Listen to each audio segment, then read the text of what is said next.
Good evening and welcome to tonight's meeting, May 10th, 2021 of the Regional Transit Board.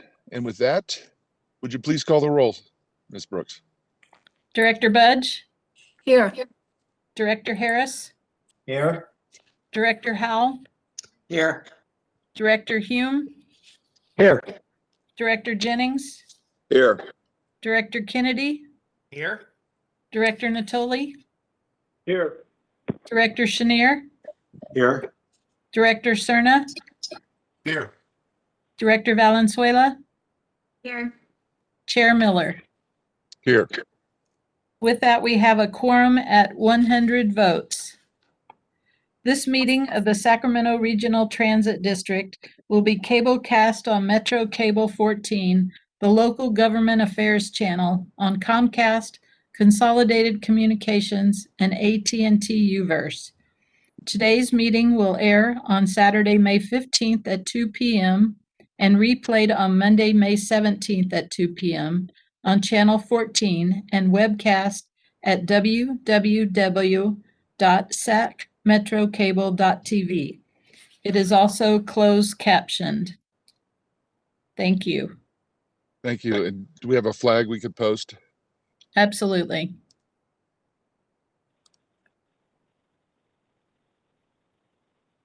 Okay, and with that, would everybody unmute your mics and join me in the Pledge of Allegiance? I pledge allegiance to the flag of the United States of America And To the republic Republic for which it stands, one nation, under one God, nation under God, under God, indivisible, with indivisible, liberty and justice for all. We're going to have to practice that one.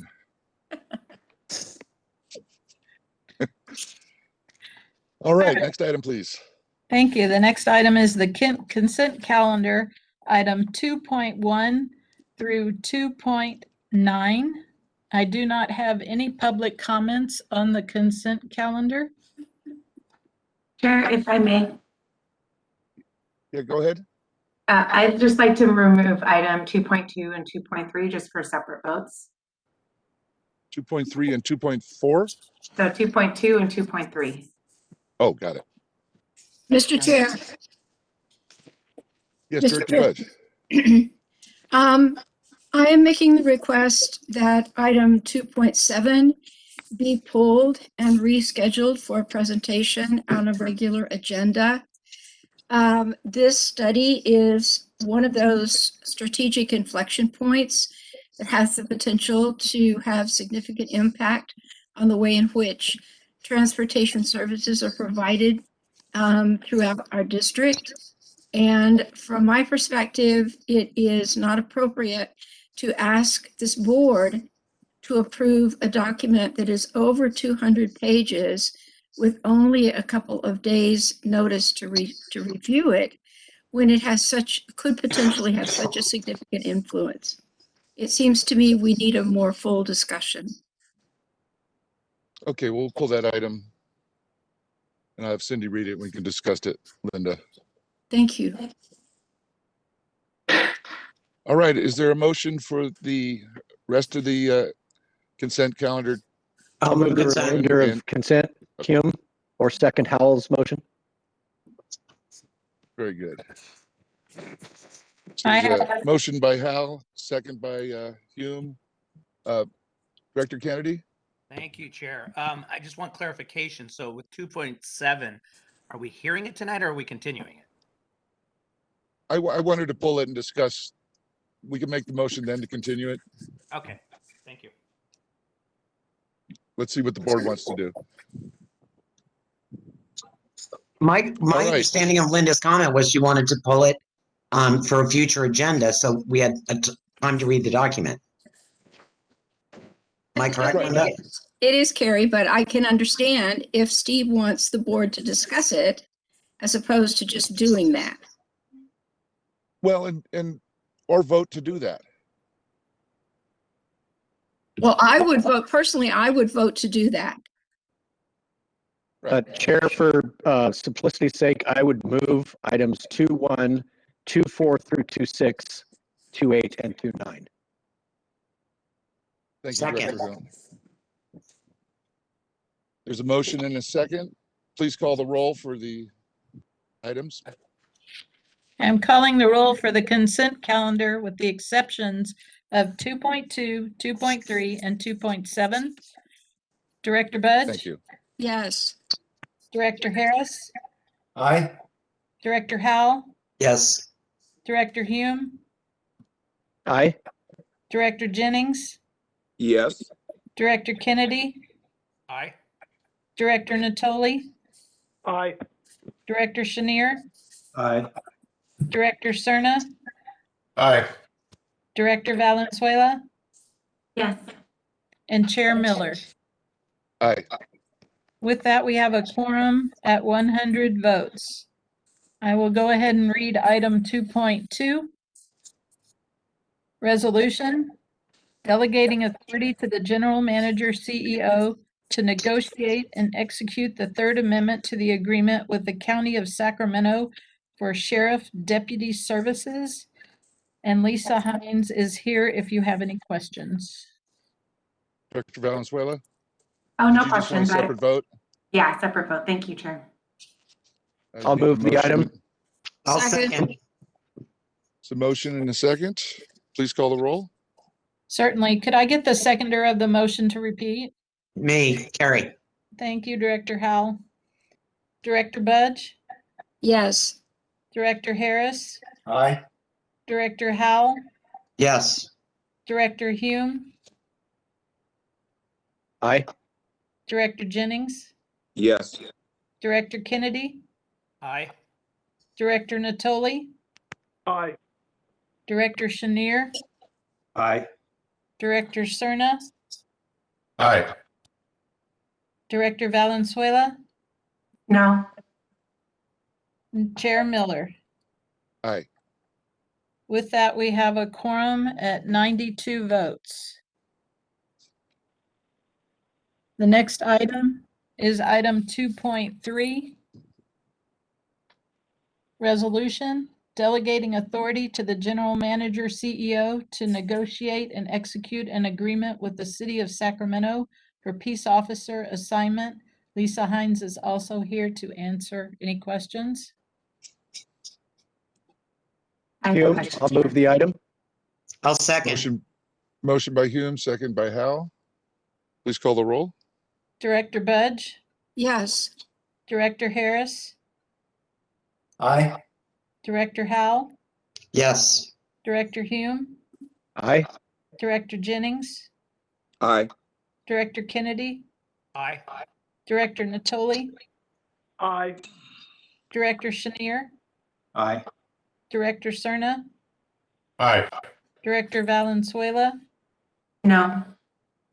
Chair Miller. Aye. With that, we have a quorum at 92 votes.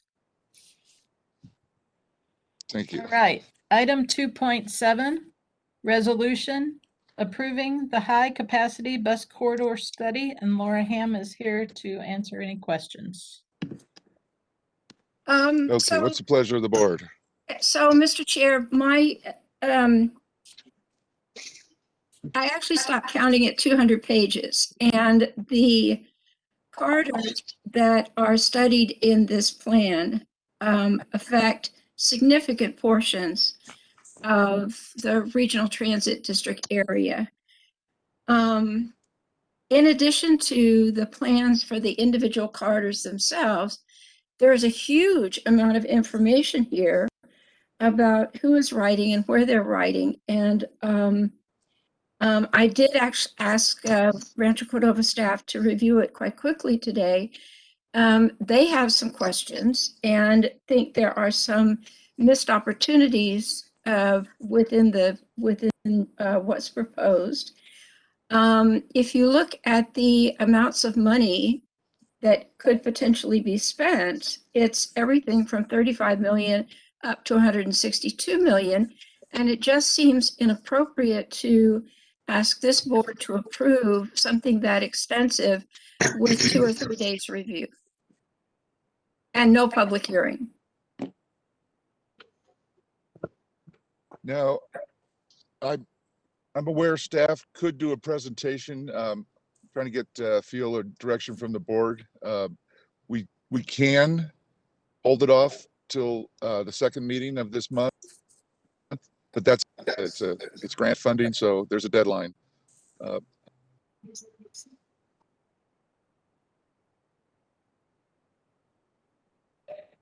The fact that it's grant funding, makes me want to move forward with it. I have no problem if we get a presentation about it, but I don't want to mess this up in a grant application. So what's the deadlines on the grant? Henry?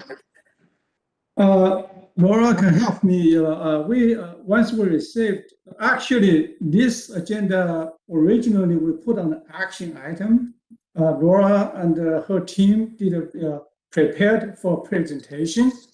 This was 2 years ago. Caltrain gave us $200,000 to do a overall high-level regional strategic corridor BRT study. And the deadline for grant to complete that or board approval is by the end of this month. So we plan to, unfortunately, this has been, COVID-19, whatever, just to sue the consulting firms and, our staff has been, just got that done a couple days or last week. And so we try to put that into the action item and do a presentation, but later on, because the consultant and the staff feel this is just a very high level, level of the plan of strategic plan, and yes, it's going to involve hundreds of $millions eventually if we can get the funding. But right now, it doesn't know any future, grants or monies attached to this plan. Well, if it's supposed to be so high level, then why are there so many very specific actions suggested, proposed? So that's what I think you had, Director Budge, you actually raised a very good point, and that's why we staff, we would like to do a presentation in today's meeting, then get a board direction to say what you guys want us to do. Well, once you listen to the staff presentation, then you will say, hey, you want to come back at the next board meeting, or you say, hey, that sounds good enough, whatever. So that's something we would like to move back to the action item, but you guys don't have to approve the action. Anyway, we can wait, and the board can spend more time to analyze that, study that, review that. We do want to get board directions now or in the near future. So either way is okay. We're flexible from board perspective, but it may be better for staff to do a presentation in today's board meeting. Then board will decide what the direction should be. Henry, can I ask a follow-up to those questions? Yeah.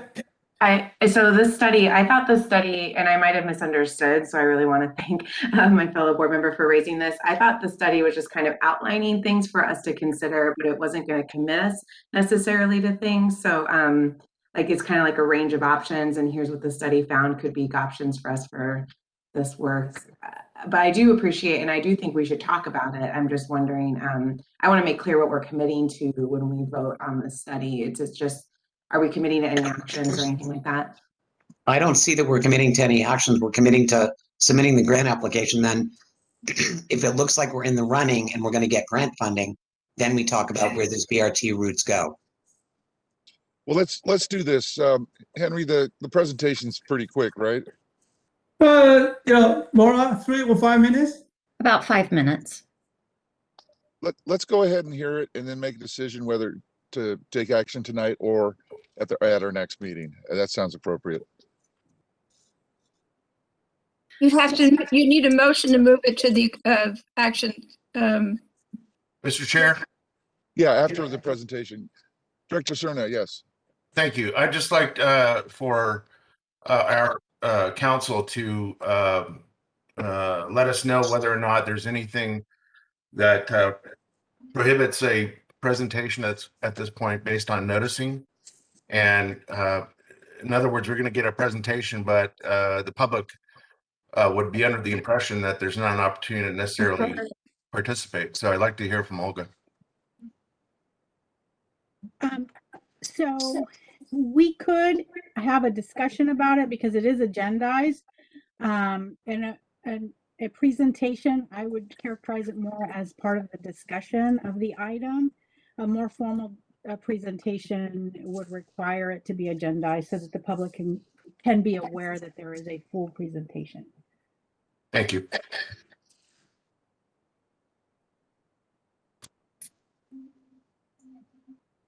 Okay, so with that, I think we got the green light to go ahead with just a quick overview of what this item is.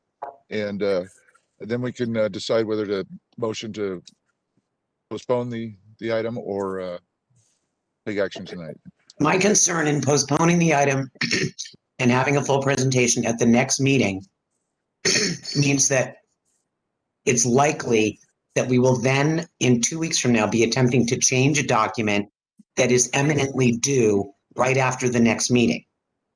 I'd much rather have a more detailed discussion if we get the grant money. If we don't get any grant money, there's no point in having the conversation. This is Laura. If I could respond to that comment, if you don't mind. Sure. So we received a community services planning grant to conduct the study. We are due to submit it to Caltrans by the end of the month. Director Valenzuela characterized it correctly, that it's a range of options for us to explore further. And one of the possible outcomes is that we pursue additional funding to do additional study on the corridors that have been identified for potential study. So James Boyle, our Director of Planning, is here with me tonight, and he is ready to give a quick update and can talk about the public outreach process that has occurred thus far and the corridors that have been identified in the plan. Okay. Hi, good evening, Mr. Chair, members of the board. I do have a quick presentation I would like to share just to kind of walk us through the study and kind of where we are in the work that we did. So I'm going to pull it up on my screen, and I hope everyone can see it. Everyone can see that. So quickly, I want to give you some background information on how we got here. And Laura's correct. This is a grant that was awarded to us from Caltrans, and this was awarded back in 2019. And then obviously we had COVID come in 2020, and that brought a lot of delays to our work and to our program, and we had to completely restructure and rethink about our public involvement. And so the work that we did builds on previous work that has already been done. There's been a lot of work and a lot of discussion about bus rapid transit and high capacity bus corridors within our service area. So in this work, we examined and we looked at the work that we did on developing the Sacramento County developer fee back in 2018 and the corridors that were identified there. We looked at the work that was done in 2009 on the transit action plan and the high bus corridors identified there. We also worked with SACOG and the MTP update of the 2020 update. And then many of you will remember Sacramento Ford. And out of Sacramento Ford, we got a whole list of high frequency corridors that we should really look at and focus on making frequency improvements and other major improvements to make it better for our riders and for potential future customers. And almost at the same time that we were doing this, there was a parallel study and effort that we were looking at specifically on Stockton Boulevard called the Stockton Conceptual Plan. We did a significant amount of outreach for this particular study, even though we had to make a lot of changes to our public outreach due to COVID and all the safety protocols. But before COVID and before we had to close down everything, we were able to go out and do surveys. We did onboard surveys on 9 routes that were identified in some of these corridors. We did that in January of 2020. We did an online survey in the fall of 2020.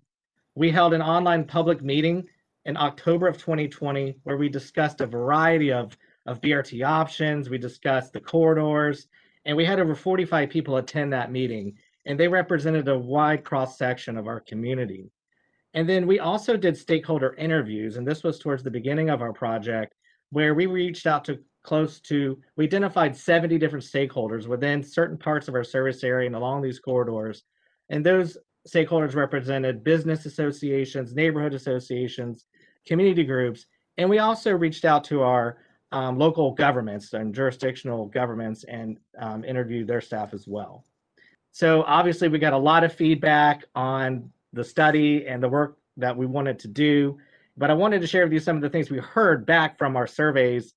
Overall, 84% of the people who responded to our surveys were very satisfied with our bus service.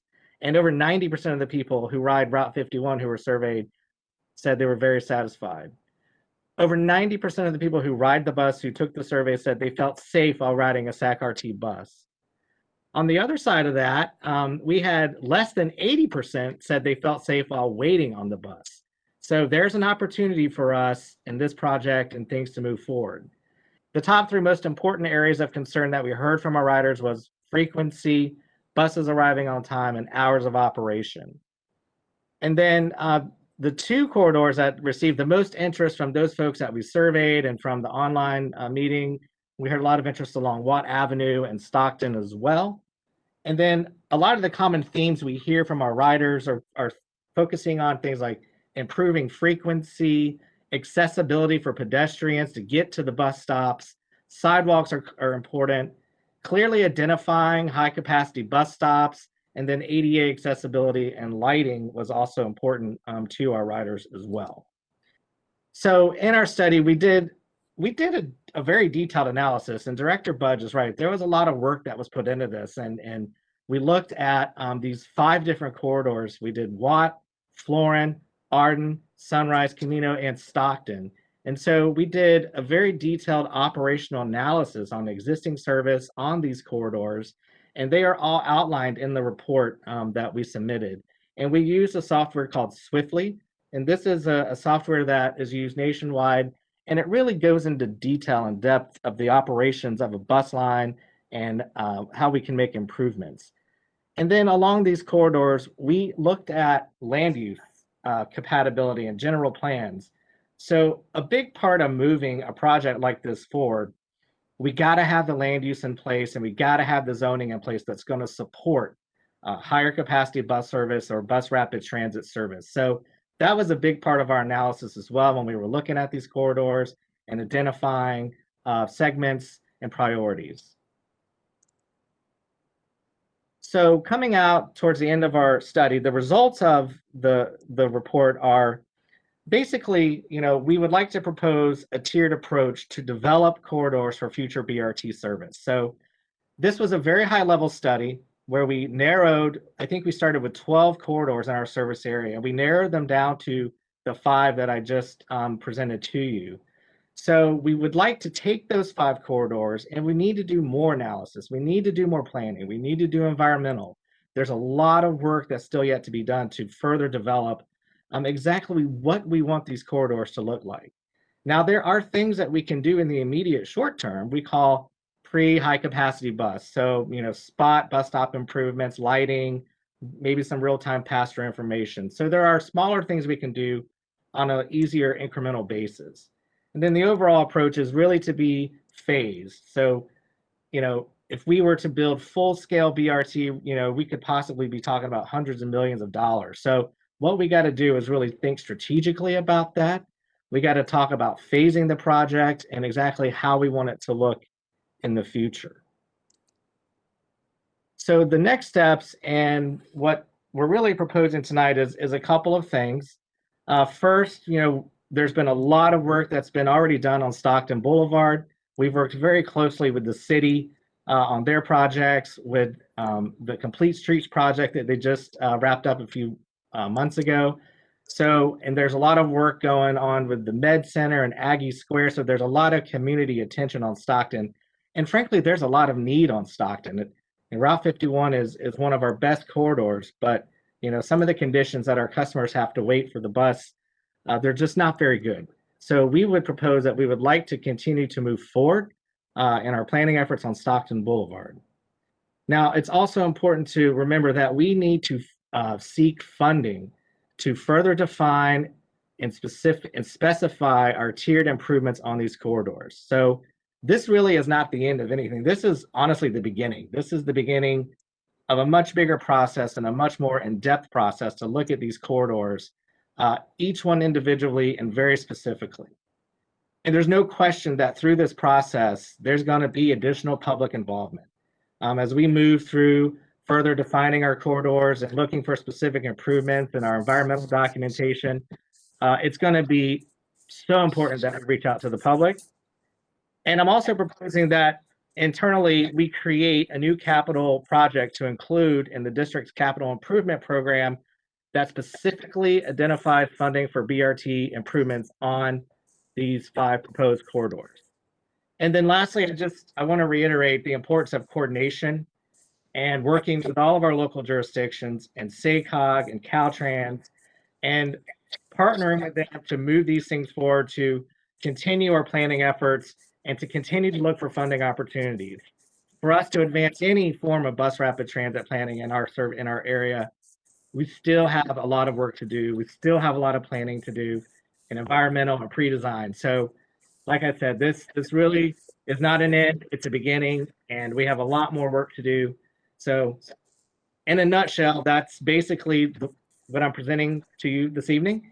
And I think as Henry said, or one of the board members mentioned, we can take action on it tonight, or I can come back at the next meeting and we can talk more about it there too. Thank you, Mr. Boyle. Thank you. With that, what's the pleasure of the board? Mr. Chair, this is Board Member Hume. I would move the item. Thank you, James, for that very detailed presentation, but I think there's time left to discuss how we would spend money that we don't even have yet. And So can I Schittner ask- with second. So can I ask a couple questions? Yeah, go ahead. Okay, so for James, number one, is anybody really building BRT anymore? It seems like it was really popular in 2000 and nobody hears anything about it anymore. Well, to be honest with you, there are still communities building bus rapid transit. Jacksonville is just in the final phases of building out their entire BRT system. They have 5 corridors that they've built out. Kansas City is another community very similar to Sacramento. They've been successful in building out bus rapid transit corridors as well. So, for us, it's a decision about what we want ours to look like. There's a wide range of bus rapid transit. So, on the spectrum, there's very simple spot improvements where buses just flow in mixed traffic. And then there's all the way to the other side where we're talking about dedicated guideway and bus lanes and almost functions as a light rail system. So Director Budge, there are communities who are still investing in BRT and BRT technology, and it runs the spectrum from very minimal investments to very significant investments. So I appreciate that. And it sounds like there was a lot of information in these over 200 pages. So I guess the final question is, did any of your study look at how you do dedicated bus lanes in either high impact, highly traffic impacted corridors or narrow corridors? And obviously Watt and Sunrise are commute impacted, and Stockton Boulevard is basically only 4 lanes. Yeah, that's a great point, Director Budge. We did look at some constraints, and obviously, available right-of-way, number of lanes, those are big constraints that we took into account. On Stockton Boulevard, for instance, we worked close with the city on their Complete Streets project and really looked at the possibility of removing a travel lane in favor of a bus lane. So and I think it goes back to when we began to look at these corridors in more detail, and we really sit down with the local jurisdictions, with our regional partners, even with Caltrans, to look at the impacts on the system as a whole. And in those areas where you want to take a lane away, that's a big discussion that, frankly, this study did not really get into that level of detail. Okay. But there are opportunities, like on Watt, I think there's some opportunities.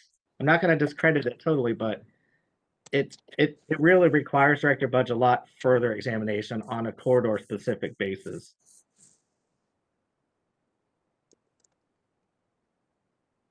Okay.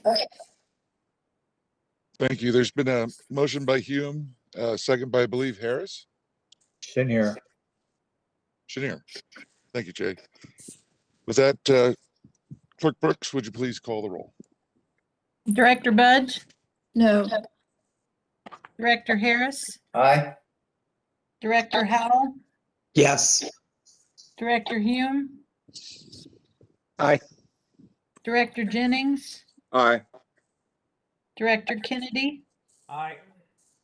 Director Natoli,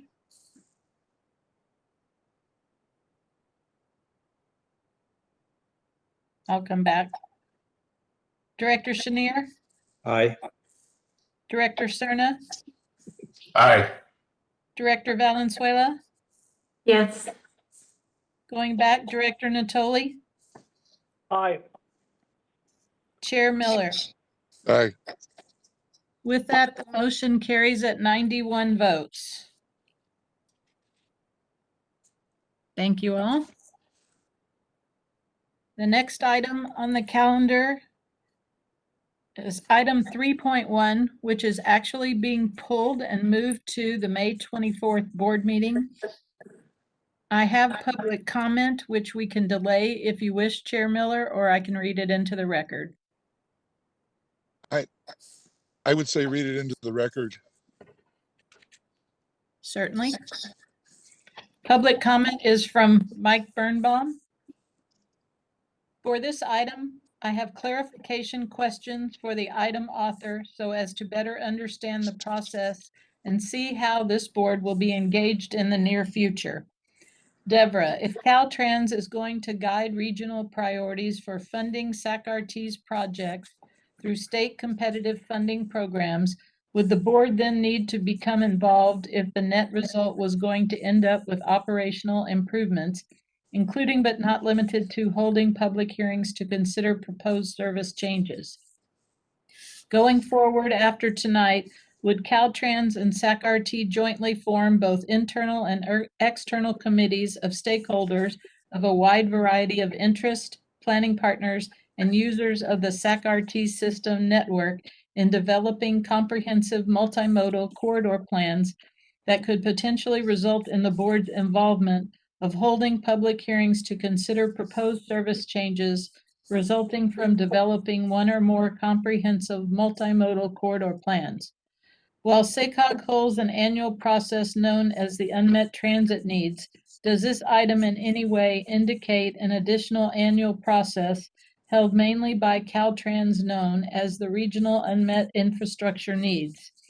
There was somewhat of a mention of infrastructure needs highlighted in the last paragraph of the staff report on this item. Thank you again for the presentation. It was very educational and insightful this evening. I'm looking forward after tonight to see how service improvements can continuously benefit the residents of the Sacramento region and the Northern California mega region. And Deborah Salinas responded to this comment, and I will read that if the chair will permit.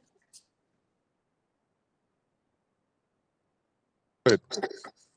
Thank you for your email dated May 9th, 2021. As a follow-up to your comment on agenda item 3.1, Caltrans Comprehensive Multimodal Plan, the CMCP process is a collaborative effort that identifies the region's top multimodal priorities. Caltrans does not have the final say of the projects that are submitted for competitive grant funding.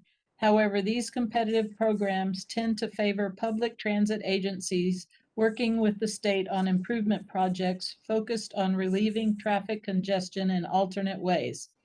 SACRT has successfully worked with Caltrans on both the Highway 50 and Interstate 80 on the last two cycles. To answer your question, yes, Caltrans continues to hear feedback from stakeholders. They hold steering and technical assistance committees on the CMCP and strongly encourage feedback for future discussion. Additionally, they plan to present to other jurisdictions as well as a broader group. If you would like to provide feedback on the Interstate 80 CMCP, please visit www.i80cmcp.com. SAC-RT service changes that are considered major, impacting a specific threshold, are presented to the SAC-RT Board of Directors for adoption after receiving public comment. Caltrans only determines the unmet regional needs for the state highway system. Keep in mind that SAC-RT coordinates with them on a variety of local, regional, and state programs to make sure the state is aware of the unmet needs. And that concludes public comment on item 3.1. Thank you, Cindy. Do you need a motion to continue? I think staff pulled it. Yes, we did pull the item, Director Budge. Moving on. Item 5.1, public hearing on the preliminary fiscal year 2022 operating and capital budgets. Before you, we ask that you accept public comment on the Sacramento Regional Transit District preliminary FY 2022 operating and capital budget, and ask for a motion to continue the public hearing to June 14th, 2021. And I have public comment on this item. I have two that I may read. Please. Thank you. The first is from Mike Birnbaum. The finance team, consisting of Jamie Adelman, Brent Berniker, Casey Courtwright, Jason Johnson, and Paul Salinas, not only continue to do a fantastic job, but continue to impress, especially during budget season. Thank you all for holding a Zoom call 1 week ago to discuss this budget in detail and describe both the opportunities and challenges ahead.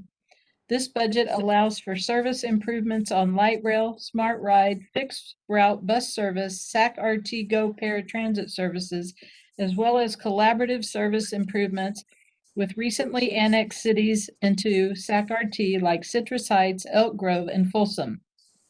With that, Chair Miller and Vice Chair Kennedy, in recognizing the hard and dedicated work of this team, I would like to make a motion to approve the fiscal year 2022 preliminary budget and direct staff to bring back on a time and date certain of Monday, October 25th, an amended budget that would address the existing financial unknowns at this moment, like the financial results of the American Rescue Plan, the American Jobs Plan, the American Families Plan, the final federal fiscal year 2022 federal budget, and the fiscal year 2022 signed state budget for inclusion in a formal motion to adopt a final fiscal year 2021-2022 budget at that time. Thank you very much for the opportunity to make this prepared comment and associated intent motion on this item. The second comment is from Barbara Stanton from Ridership for the Masses. We have a concern about how SAC-RT has changed its fiscal impact reporting format. In the old format, it stated if the funds were budgeted and which funding source would pay. A more of a summary format. See the example, and she's provided a link. The new format does not report like that. It does not provide a summary. The fiscal impact is in the discussion portion of the staff paper or directs people to the fiscal 2022 budget, sending them to search for the funding citation. We maintain it is easier for people to read the old fiscal impact format and suggest staff go back to the previous format. Thank you for your time and attention to our comments.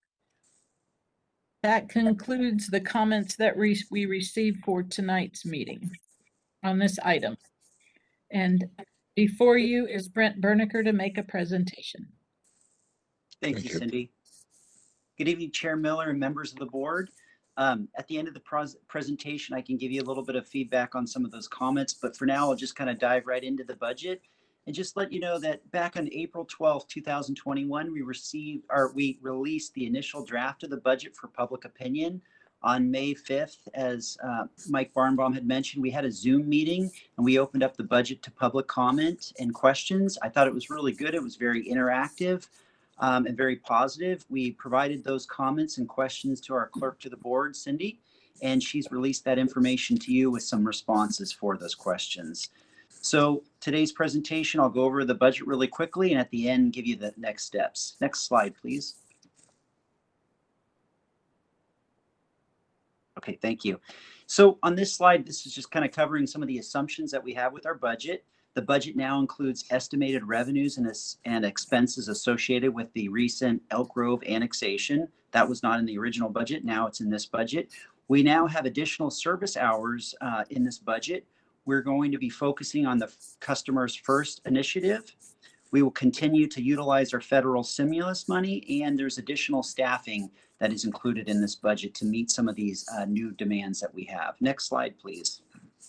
That being said, there's the two numbers right there. The operating budget is now moved up to $214.3 million. The capital budget for 1 year is at $152.3 million. Next slide.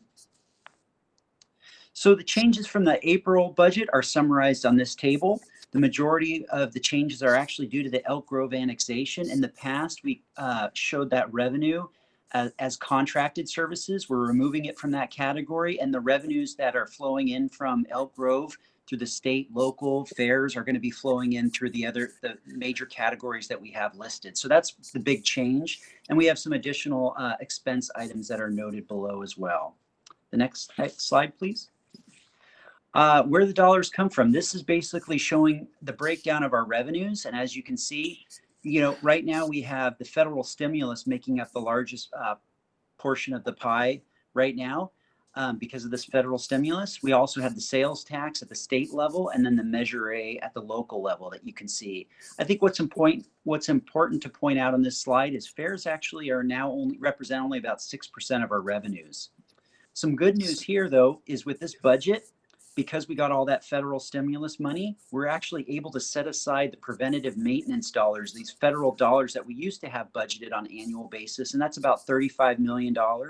We're able to set that aside for some capital match requirements that we have from some of these grant programs that we've been going after. When we've been going after these programs and been very successful, we use the federal money now to match for those grants. So this is really positive. The next slide, please. On this slide, it just breaks down our capital budget between our fleet needs and then some other needs. And as you can see, our fleet needs are the ones that make up the most. That's for about 18 light rail vehicles that we've increased the budget by. Next slide. Oh, did it go? Yes. Okay. On this slide, what we're doing is we are looking at our let's see, I can't actually see this slide. Okay, so I went over can you go to the next slide, please? There we go, capital reserve slide. So due to the board's strong fiscal oversight, the agency is now trending towards not only just meeting our minimum cash requirements for an operating reserve, but we're actually getting to a point where we're going to hit the goal, which is 1.5 months of expenses. So you look back 5 years ago and we were basically completely cash strapped. Now, not only did we hit our minimum, but now we're hitting our goal, which is even higher than our minimum for a cash operating reserve. So this is just phenomenal. From an operating perspective, the agency is doing really well. Next slide. Just looking ahead, some things that we still always are looking at is the urgent funding with state of good repair. We have a lot of light rail vehicles that are past their mid-year useful life, and we have some new vehicles that we're going to need to bring in to replace the ones that are exceeded their end of useful life. We also have some new buses, we have station improvements, and the list goes on. So we have a lot of state of good repair that we're going to need to still account for and find new ways for funding that. The other thing I wanted to point out is that's really important in this new budget is the line of credit. We've actually got to a point now where in FY22, we plan to not use that at all. There may be a chance that we may have to use it temporarily, but if anything, we plan to not use it at all. And if we continue to have this good cash management, I can see that being done easily. Next slide. So looking ahead, this is our last slide, and we're right now at the May 10th public hearing, receiving comment, and at June 14th, we'll be coming back with a final budget for your approval and adoption. That concludes the presentation. Are there any questions or? Brent, can you put that presentation up again? I just want to emphasize one point. Sure. Cindy, is that something you're able to help me with? The second to last one, the previous one. Yeah. So if you look at the first point, state of good repair, as Brent said, in lieu of the federal stimulus money, about $200 million, we're able to save the regular federal formula fund each year about $35 million. In the next 5 years, probably will be about like $160 million. So in the past, we used this money for the operating purpose. Now we can use that for the capital purpose. What staff's recommendations to board will be to use this $150 whatever million in next 5 years as a leverage or as a local match to seek federal and state money to replace our light rail vehicles and replace our buses and improve our facilities, bus facilities and light rail facilities. That probably 3 of our major priorities in terms of capital, spending in the future in the next 5 years, because our vehicles very much at the end of the useful life, our facilities, at the end of the useful life too. So that speaks to if we want to expand our service, extend light rail systems to airport, south to Elk Grove, and even to Roseville, Central High in the future, we need the new sales tax money in 2022 or 2024 to generate local match and to leverage for the federal and state money. And the same thing for the BRT strategic corridor study James Boyd presented, and we do if we really want to build some fantastic, well-connected BRT network, we need to spend hundreds of $millions of dollars. That money probably will have to come up from the future sales tax measure, and our own money we can save in next 5 years, $150 or $60 million will have to use for the state of good repair just to be able to survive and make sure our system will continue run as efficiently as possible. I just want to add that in terms of a little bit longer strategic vision from staff perspective. That's it. Thank you, Henry. Thank you, I have Henry. a comment when appropriate. Go ahead.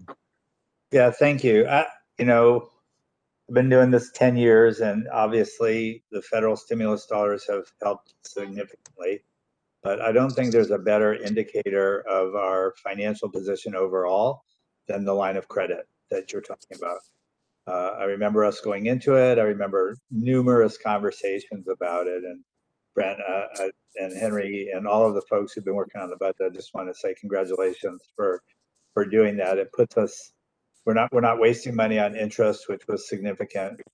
We can handle, our day-to-day cash needs, which is great. We haven't been able to do that for a very long time here. So congrats on that. Thank you, Director Chenier. And I'm probably just as happy as you. I'm sure you are. I'm sure you are. Thank you.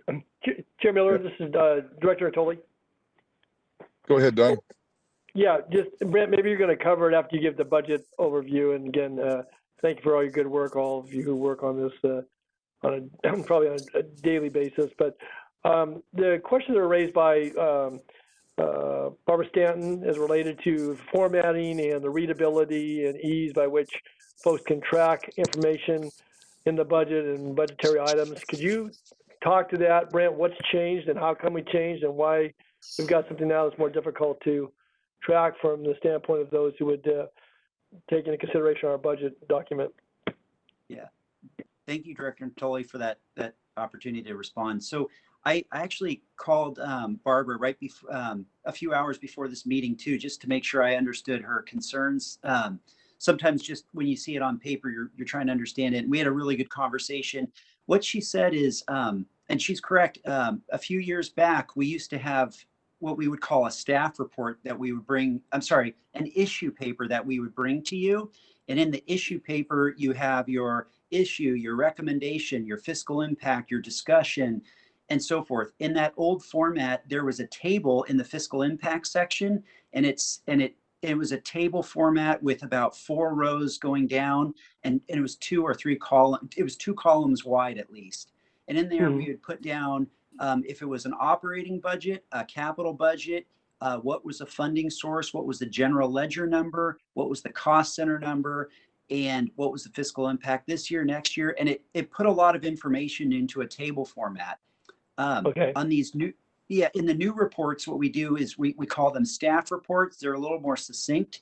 What we do in the fiscal impact section is we leave it more of a narrative format when possible, and then when not possible, we'll put a table in there. So we don't have a predefined format.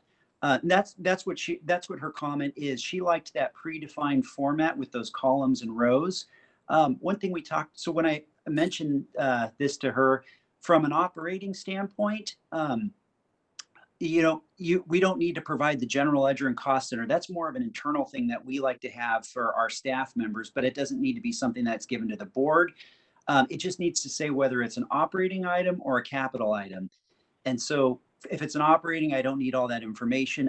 What I need to put in there is, was it budgeted? If it was not budgeted, how will you respond for that? So if we don't have it budgeted in the initial budget, do we have surplus that can kind of absorb that into the future?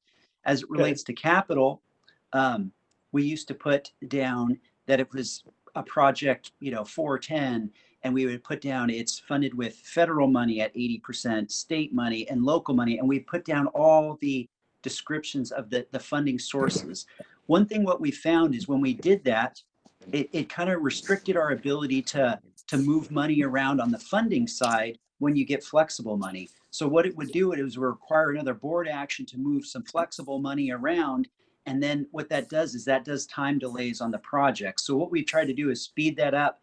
And what I talked to her about is when I brought this up to her, she explained that her need is really to understand what are some of the funding sources that paid for it. So we talked about maybe working together on a compromise where we could identify on the capital side when capital items are brought forward, and if they're not brought forward in the capital budget, but they're brought forward separately, which happens throughout the year, what we can do is we can identify what we believe that will be the funding sources for those items. So it could say Prop 1A, TCRP, but I don't want to constrict it to just that, so that if we have, so it gives us still some flexibility. And she liked that idea. So we'll sit down and kind of find something that could also give her a sense of that this is giving her the information that she needs. Typically what we do is we put that information in a table format in the discussion. I think Brad probably is really just working to further communicate with her to make sure she feels comfortable.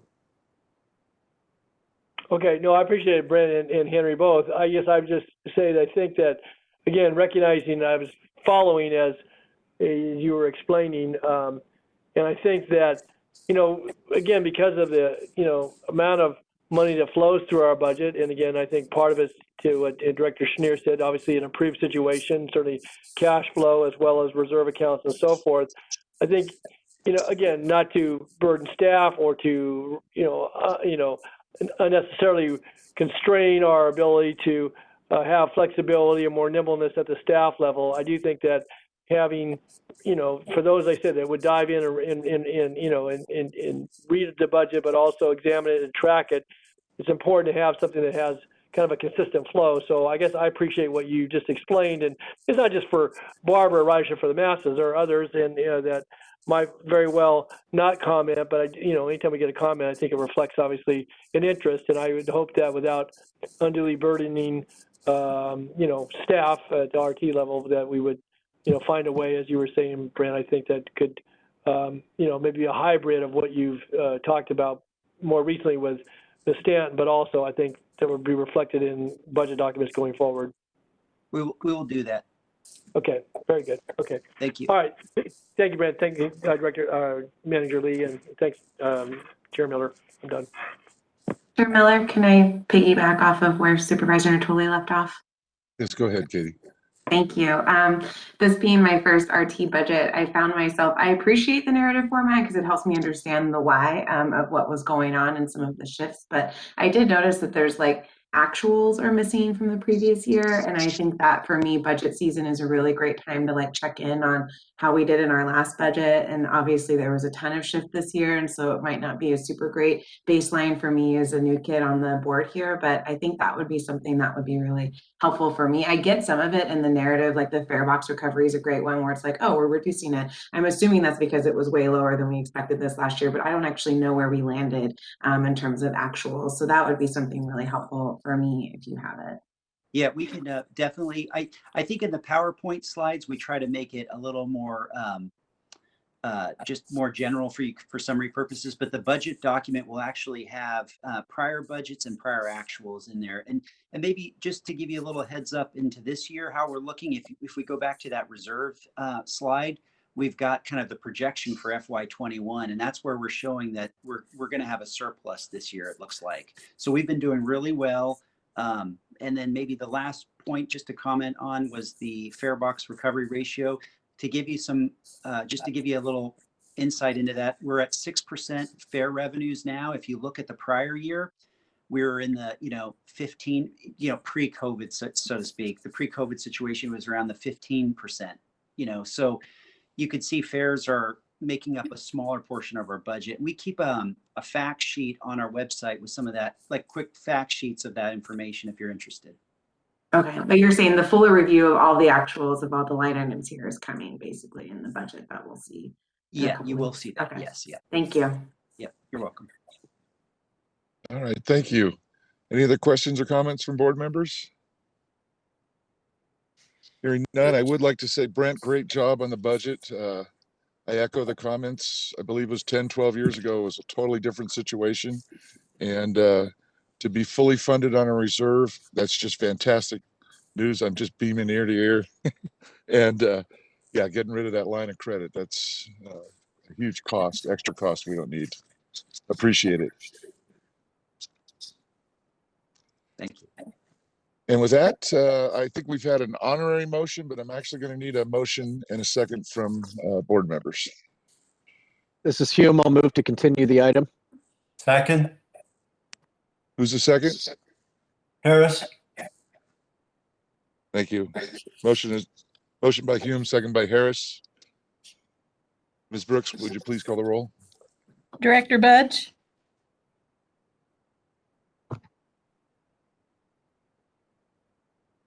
I'll come back. Director Harris? Aye. Director Howell? Yes. Director Hume? Aye. Director Jennings? Yes. Director Kennedy? Aye. Director Natoli? Aye. Director Chenier? Aye. Director Cerna? Aye. Director Valenzuela? Yes. Going back, Director Budge?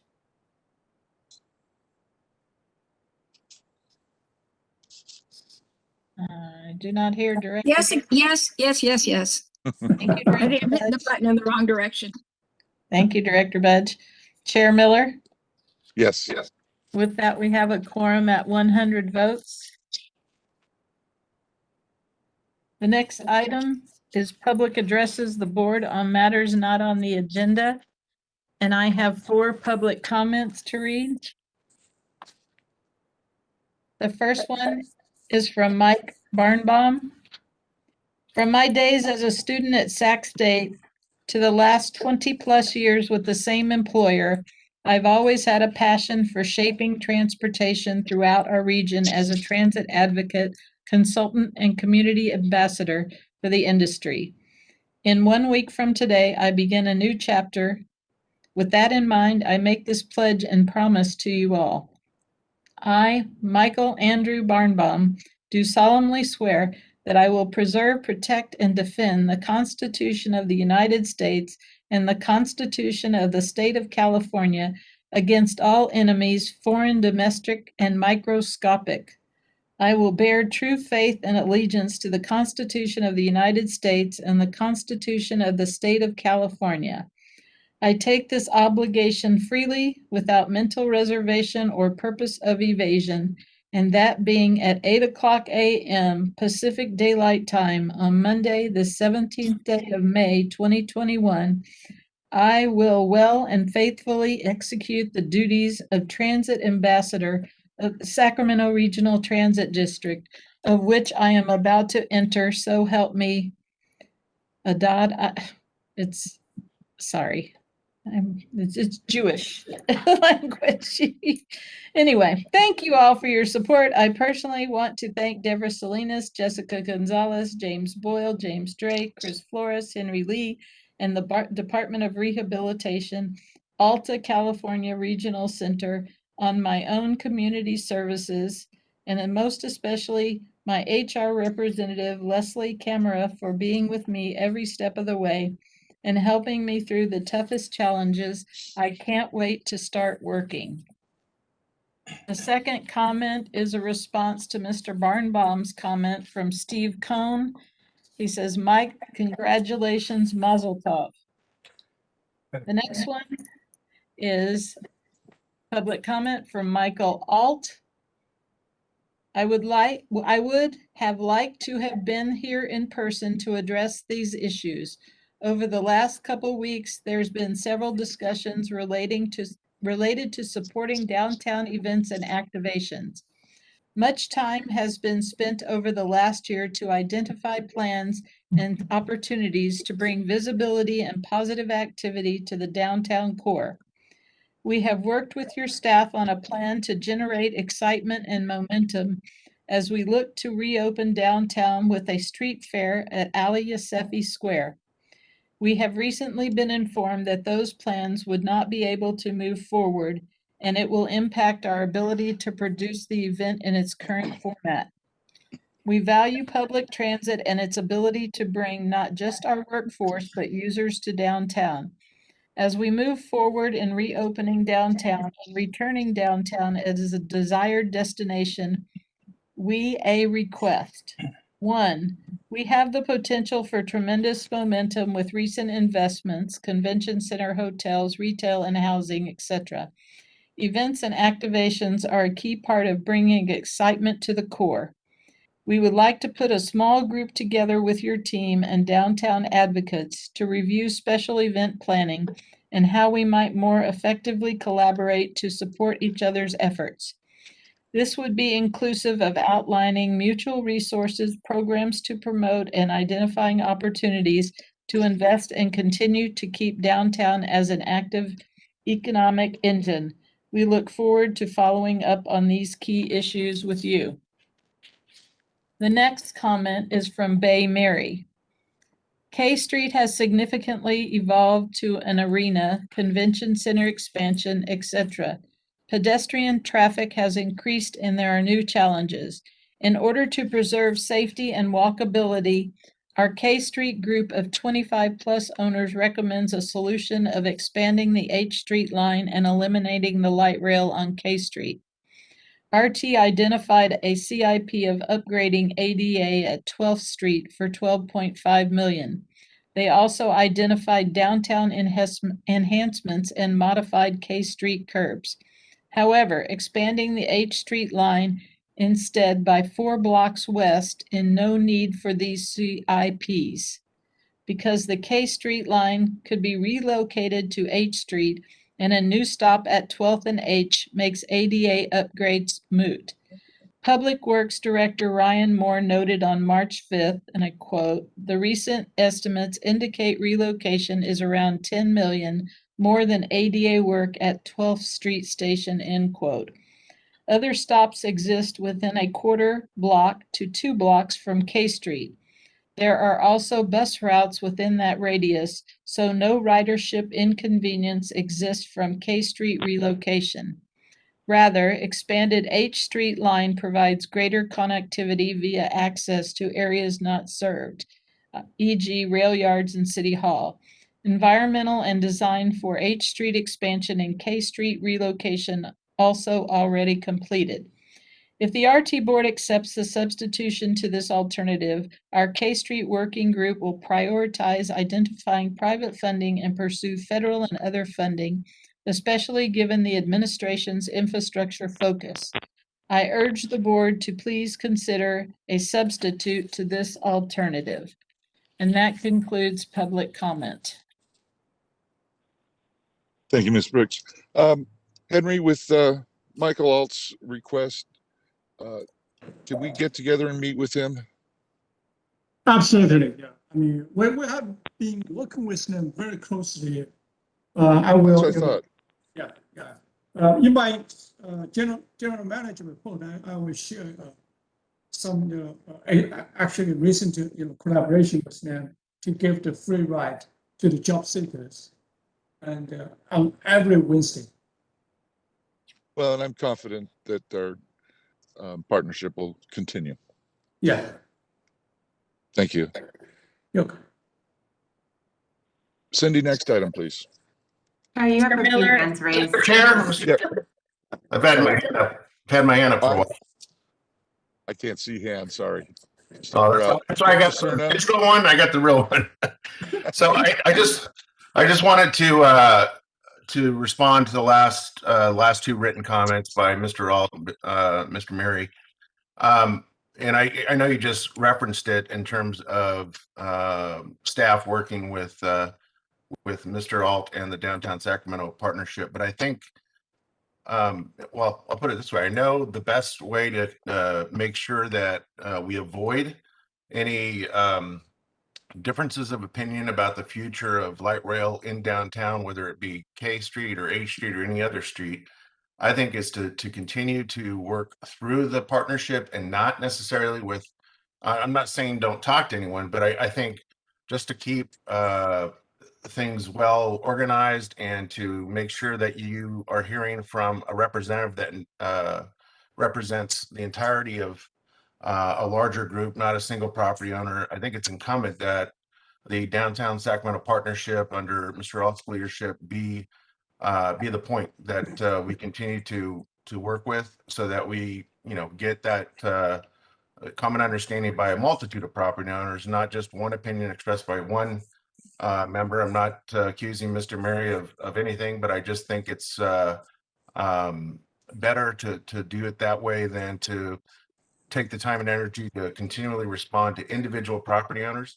And I've encouraged Mr. Alt to continue to kind of show the leadership that he has on this subject. I will tell you that generally speaking, when it comes to events on K Street and any prospect of exploiting in a good way opportunities with RT, it has been done before. Plenty of times. Back when my late father was mayor, many here will remember the Thursday night markets that were a success. And of course, we had light rail going right through the middle of those events and actually bringing people out of their cars and into our trains to come down and enjoy those activities on Thursday nights. So I know that that's certainly in the realm of possibility, but I don't know that it's actually going to produce anything if we avoid working with the partnership. But it sounds like we're continuing to groom that relationship, and also the specific discussion about events and RT's partnership. Thank you. Thank you, Phil. I'll let the fire truck go by here, and I do see where the hands are now. And Director Valenzuela, you have your hand up. Sure. I just will piggyback off of Supervisor Serna's comments and also ask that we work with transit riders, like the Transit Rider Union. I think transit and transit riders are a great asset to K Street and to downtown. And in fact, have talked to folks about how do we activate, they've got a lot of really cool ideas, like putting musicians on the trains for a couple of weekends, which I think would be really neat. And I would just ride the train just to listen to the music, but get people in and out of downtown and get people to re-engage transit again safely. now that we're getting to the point where it's safe to do so. But it is, I think, at last estimate, and I know city staff can speak more to this, $34 million. Ryan Moore hasn't seen, I think, the most recent updates, and it's something that I am really have strong concerns with moving the light rail off K Street for a whole bunch of reasons we can get into on another time. But I appreciate RT staff for your continued engagement and the creative thinking about how do we support our businesses by getting folks downtown and riding the train downtown and doing all the great stuff that transit helps facilitate. So thanks, Henry, and thanks, Chair. I know a band that will play on trains for free. So For free. That's right. Ride for free, play for free. Well, thank you for everyone's comments. And I don't see any other hands up. Speak now or forever hold your peace. Vice Chair All right. Kennedy has a comment. Oh, go ahead, Vice Chair Kennedy. Thank you, Chair. A couple things. First of all, I want to say that, Henry's made a lot of really good decisions in the years that he's been the general manager at RT. Probably none better than hiring Mike Barnbaum as our ambassador. Guy's doing it anyway. We may as well pay him. Kudos for that. But on the other note, I want to agree with Supervisor Cerna in that we should continue to work with the downtown partnership, and I want to strongly encourage our staff to do that. We cannot, you don't have a successful transit district anywhere in the country where you don't have a thriving urban core. So we have to do everything we can to help those businesses thrive after the pandemic and to get us through this. So I can't encourage enough more that we really need to look at that as a partnership, and I thank staff for looking at it that way. Thank you. Thank you, Patrick. Chair, I see another hand. Yeah. Director Harris. Just a brief comment. I'd also like to piggyback on Steve Cohn's comment and say mazel tov to Mike Birnbaum. Mike, you're a stand-up guy. We all appreciate you. Very good. Thrilled to have Mike on board, but is that some sort of a weird backhanded Brown Act violation between Mike and Steve Cohn? Yeah. Were they having discussions at religious services that we weren't all invited to be a part of? Well, let me put it this way. It'll be a conflict of interest if he makes any more motions. So be careful, Mr. Barnbaum. All right. Let's move on, please. Thank you. The next item is item 7.1, new business, downtown riverfront streetcar. Before you are 3 resolutions. The first is approving the assignment agreement for the downtown riverfront streetcar project between the Sacramento Regional Transit District and the Riverfront Joint Powers Authority, and delegating authority to the general manager CEO to execute an amendment to the amended and restated interagency and cost reimbursement agreement. The second resolution before you is repealing resolution number 2009-0103 and conditionally approving the third amendment to the downtown riverfront streetcar design services contract with HDR. And the third resolution is repealing resolution number 2009-0104 and conditionally approving the first amendment to the contract for downtown riverfront streetcar design services for the streetcar design services with AECom. And I have 2 public comments, one that was received and you have a copy of, and one that was just received right before the meeting. And I can read those if you'd like, Chair Miller. Do we have a presentation on this? We do. Would you like that first? Could we hear the presentation, then do public comment? Absolutely. So I'll turn it over to Laura Ham. Thank you. Good evening, Chair Miller and directors. We'd like to give you an update tonight regarding our progress since the board's most recent action on the project in September. At that time, the board approved moving forward once several conditions were met.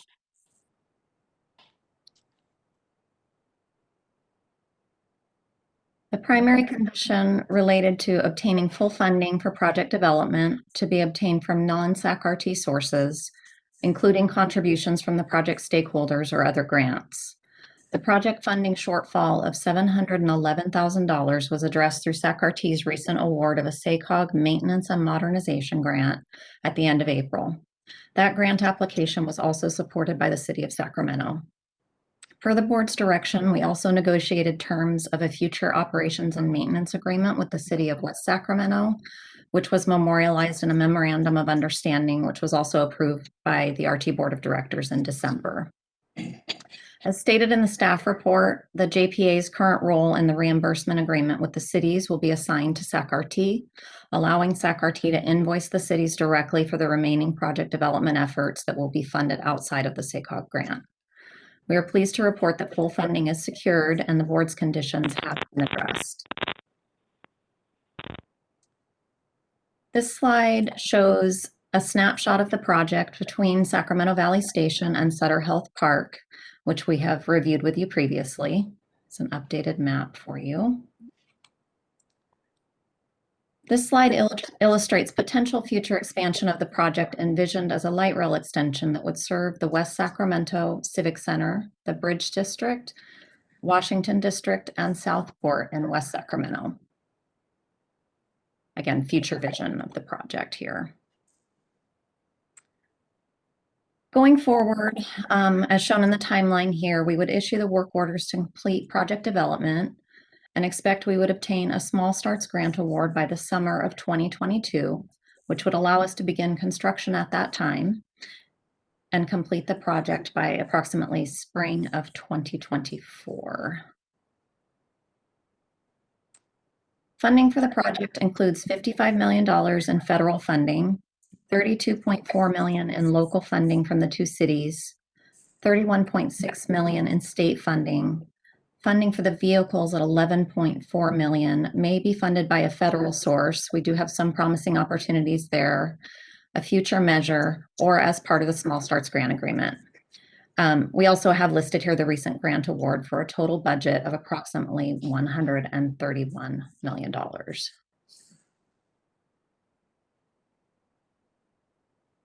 So with that, we'd be happy to answer any questions, and the recommended actions are before you here on our final slide.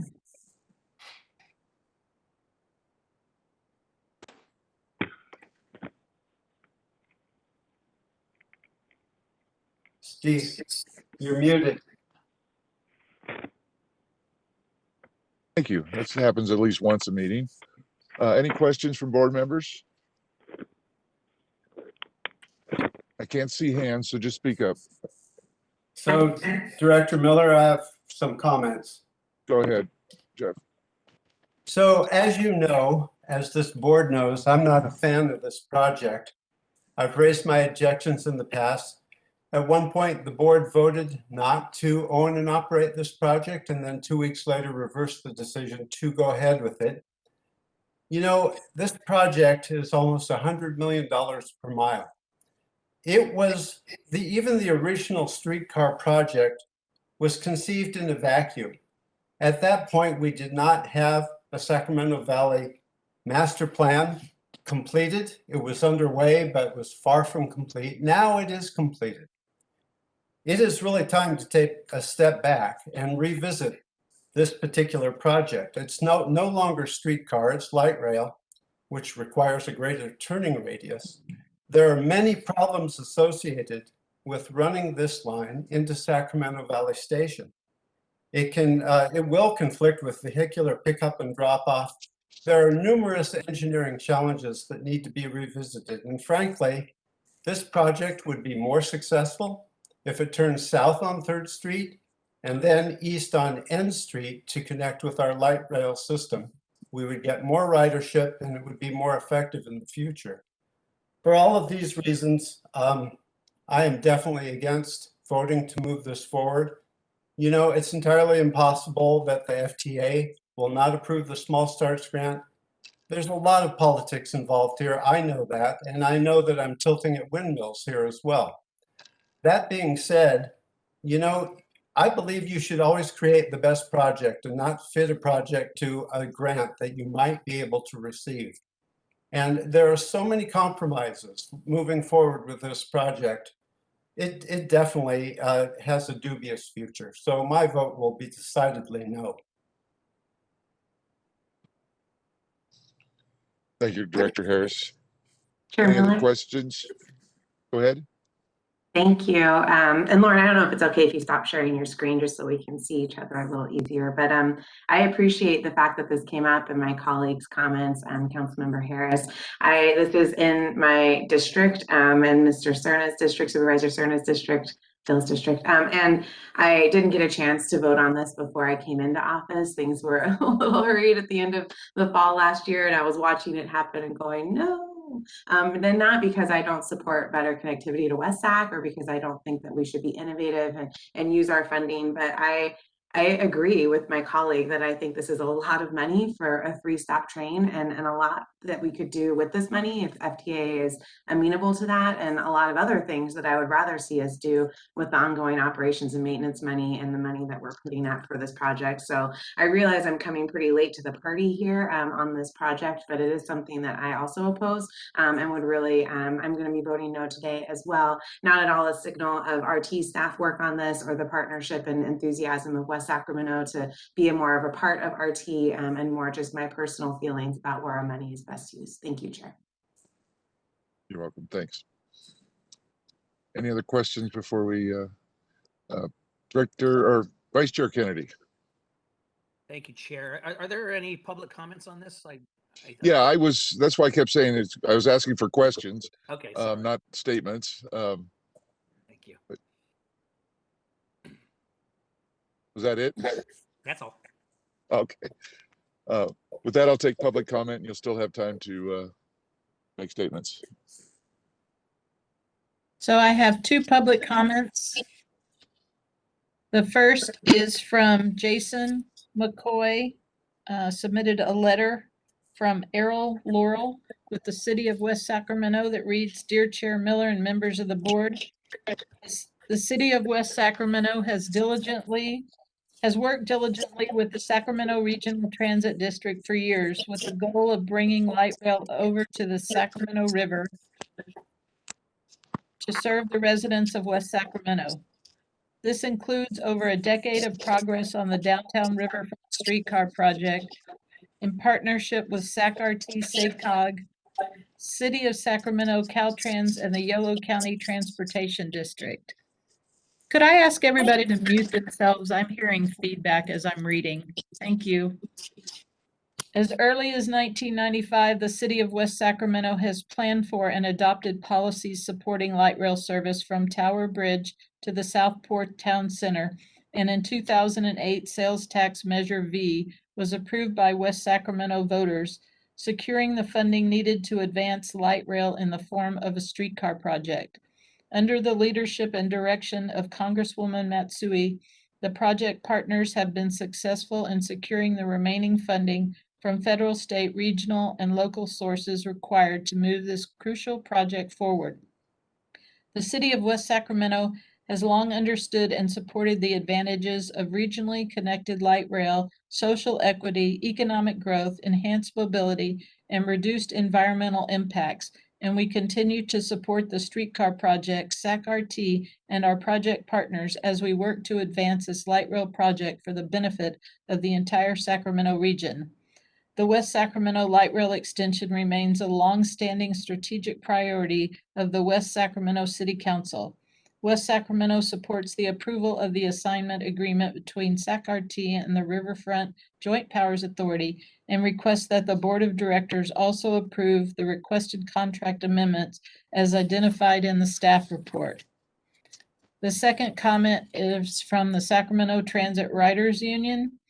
The Sacramento Transit Riders Union is a community coalition of public transit riders, including neighborhood leaders, transit workers, student groups, community organizations, small business association, and workers' rights groups. We believe access to public transportation is a civil right and that full funding for public transit is imperative in order to ensure that low-income and vulnerable communities have access to jobs, housing, healthcare, education, grocery stores, and childcare, among other needs. On behalf of the SAC-TRU and in partnership with the Ridership for the Masses, I am writing to inform the Board of Directors that people of Sacramento City and County have expressed through their votes, their voices, and their concern for their tax dollars, and they adamantly do not need nor want a streetcar in the city nor county. Our SAC-TRU members take umbrage to item 7.1 being placed under new business and vehemently oppose this proposed streetcar to nowhere, now and forever. Please find better uses for the federal funding, such as fixing the I-5 bridge so it can accommodate light rail and other multimodal uses. Thank you in advance for your consideration and nay vote, Tammy Dreamer. And that concludes comments on item 7.1. Okay, any directors? Director Cerna. Thank you, Chair. So let me say, first of all, that I certainly respect Council Member Harris's and Valenzuela's objection and the reasons for it. I understand where it comes from. Certainly, Mr. Harris's, who rightfully reminded us of his disposition on previous votes. I'd like to hear from Henry before we continue to hear from others on the board and entertain a motion. But one of the concerns that has been expressed is that if we vote affirmatively on this, that somehow it amounts to a forfeiture or a possible forfeiture of other projects. And I'd like to hear from our general manager on that point.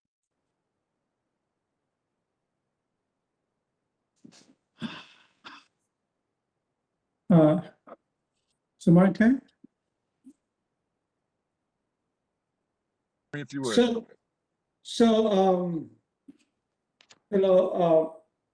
Majority of the funding for this project come from state and federal. If we do not move forward with this project, the federal and state money will have to go back to state and federal. So that is clear. And the state has to emphasize that they want us to return the money back to them if we do not move forward. So that's very much the status of the federal and state money. I understand that part, but there's been some direct and indirect assertion made that somehow, at least the way I've perceived it, is that affirmative vote tonight on this, moving this forward, will forfeit other priorities. And so that's the question I'm asking. I'm not asking about where the money's coming from. So, like I said, the Sac County does not fund this project. So, moving forward with this project somehow really does not really affect Sac County's funding sources in terms of other priorities. I don't know if this is this answer is what you are looking for. Because if we do not move forward on this project, then the current federal and state money will go back to the federal and state level. So it sounds like there's no direct correction between Sac County's priorities, because we have to find other money, other funding sources to fund our priorities. Like earlier I said in the budget meeting, our first priority will be 3.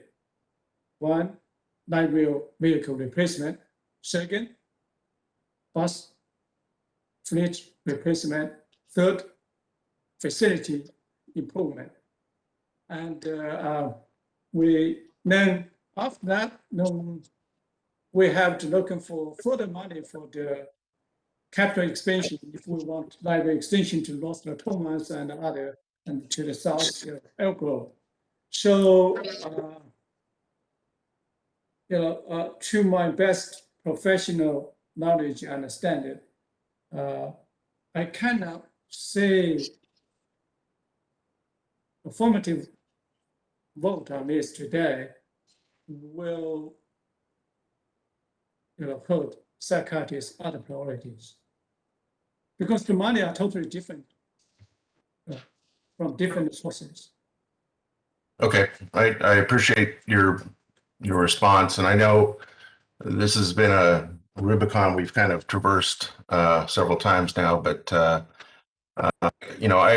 again preface this with a respect and understanding of my colleagues who perhaps have a different opinion, and as the council member Valenzuela referenced, it does due to the overlapping political geography between she and I, and certainly council member Harris and I. It's of interest to me through that lens as well. And I'm also very familiar with the history that got us to this place, and all the very, very hard and deliberate work by our congresswoman to give us this opportunity. So I know other members of the board have their hands raised to comment, but I'd like to put a motion on the floor to approve the recommendation and ask for a second. Chenier will second. Motion by Cerna, second by Chenier. And with that, I see Chenier's hand up, then Hume, then Budge. Go ahead, Director Chenier. Thank you, Mr. Chair. It's a little bit of deja vu. We've gone through this numerous times. I do want to commend the staff at RT and also thank Aaron from West Sac. Last time we discussed this, we put a number of parameters around a potential pathway to move forward. I think those parameters have been met. I would ask Henry the opposite question of what Mr. Cerna asked, which is not what does an affirmative vote do to our future funding, but what does a negative vote do to the potential future funding as well? I mean, we have worked with the Small Starts program. We have invested a lot of time and effort with our partners at the federal government and certainly at the state government as well on this project. And I would fear that if we do not move forward, it could negatively impact our chances for projects in the future. Overwhelmingly, this is state and federal funds. I believe it's kind of a next step towards public transportation into Yolo County for us. And on that basis, I would be an aye vote.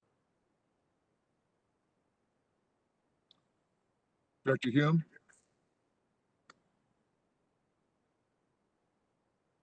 Thank you, Chair. First, before I get into my question, which I think is a crux of how I'll proceed on tonight's item, I just want to go back, and this is a point that Director Harris has made and that I echoed, that the fear of losing funding because you didn't spend it recklessly is anathema to the allocation of taxpayer dollars for good purposes. And it's not the way to conduct business from our level, from the state level, from the federal level. It's reckless. I can't find another way to phrase it but that. So my question is this, Henry, given that the current iteration of this project, and here's why, is because why can't the money be allocated to say, here is its intended purpose, go forth and make this happen, which is, as has been alluded to, I think by Director Valenzuela, improved transit connectivity between the two cities. That's great. I laud that. I support that all day long. But this little boondoggle project that has morphed from day one into something that does not resemble any iteration of what it started out to be, I'm tired of having it turn up like a bad penny, frankly. And so my question is this: now that it's not a streetcar project, now that it's essentially a brand new light rail line that doesn't connect to our existing light rail network, is there a possibility to truly morph the allocation of the funding from what was the streetcar into light rail connectivity to West Sacramento that also connects to existing light rail in Sacramento County. And I apologize if that question's a little nebulous, Henry, but I think you get the gist of what I'm asking is can we talk to our partners and say, look, spending $100 million a mile on a 3-stop line, as was mentioned, is folly. So about 2 months ago, Chair Miller, some staff, we talked to the new mayor of city of West Sac and the city manager and others, and also council member Chris Nadesima. We talk about the different, options, and we will realize the different opinions, especially in Sac Ward, and from city of West Sac perspective, and they really want to expand. If we cross that rail to the city of West Sac, they want to expand, further, even to the city hall and other business centers. So they try to make this project to be more meaningful for the city of West Sac. Just for the sake of this project, now I want to be, try to be stay 100% just in the professional perspective, not to get in between two different, extremely different opinions. At this point of time, it would be very difficult to change the current scope, because if we change the scope significantly, it's likely FTA will say, no, that will be a totally new project. Then we'll have to start from the scratch, from the beginning. Then that will take forever. Then very likely the state money, $33 million, federal money, $50 million, and even city of West Sac, $33 million taxpayers' money, it may be gone. So that is dynamic right now. It's not something, we're not thinking about a better way to spend this money. It's realistically what is the best option and the current circumstances.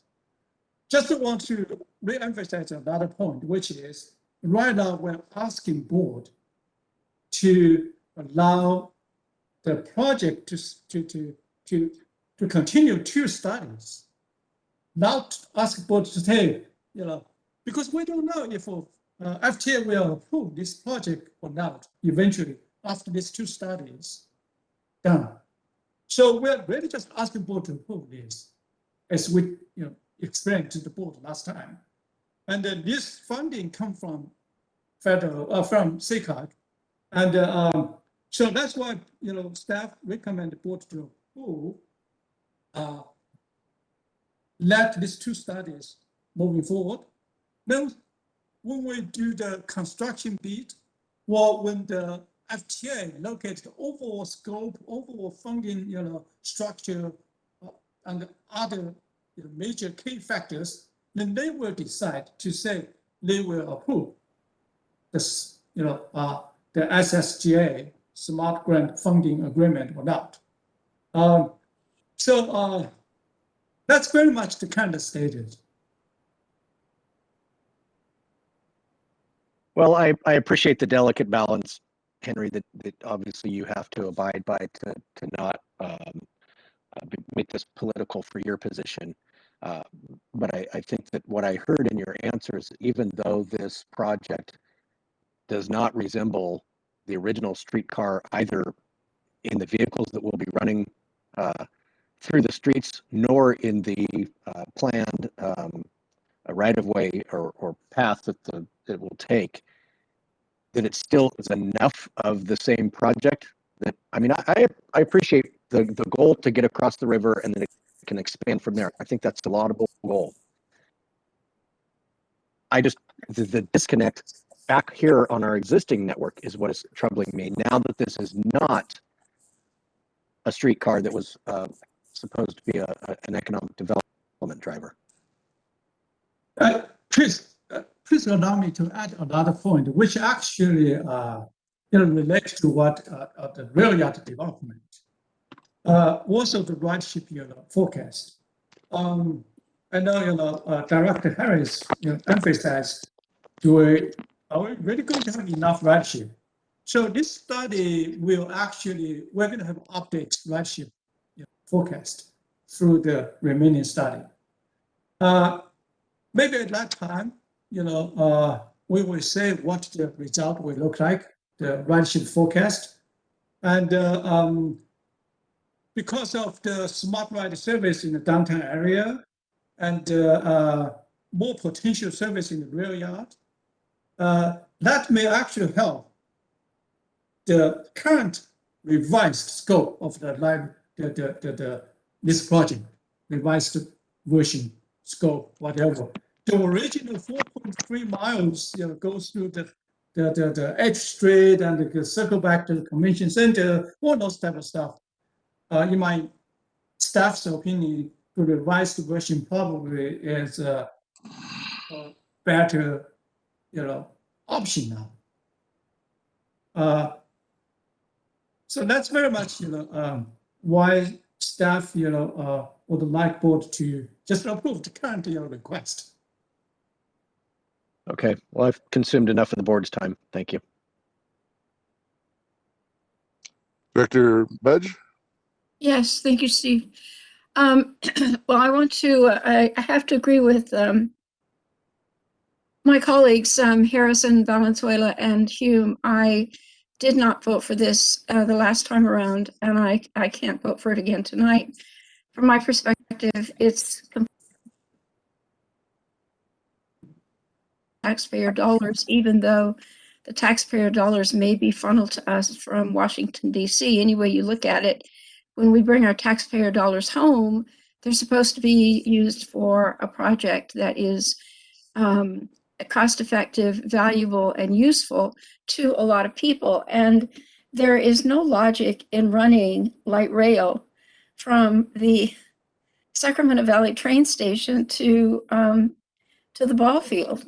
I totally support the progress that West Sacramento has made over their life as an incorporated city, and I do appreciate the fact that going down to the Southport area, down to the town center, is a really great way to bring those people into the bulk of all of the marvelous activities that they've created there along the riverfront, the waterfront. But in the meantime, there's some dozen of us on this board, and I suspect every one of us could think of a better way to create connectivity between the two cities across the Sacramento River, the way that's being proposed with this project. And I will vote against it again. Thank you, Director Budge. Any other comments? Yeah, I'm going to have to agree with Linda and Patrick. Patrick's use of the word folly is probably appropriate. This is reminding me a lot of the Bridge to Nowhere project in Alaska that was going to connect the airport in Ketchikan to save a 10-minute ferry ride. And I have taken that ferry ride many, many, many times. Created a new light rail system that doesn't connect to anything else with that kind of a price tag, to me, is outrageous. And Linda's right. Doesn't matter whether it's local tax dollars or federal tax dollars. Somebody paid that tax money in. And this was an interesting discussion point 4 or 5 years ago when it first came up as a pet project of somebody that is no longer on the Sac City Council. But its time has passed, and if you want to do this, to me, this is the perfect location for bus LRT. So bus rapid transit. So if it's not on the list, maybe it should be added.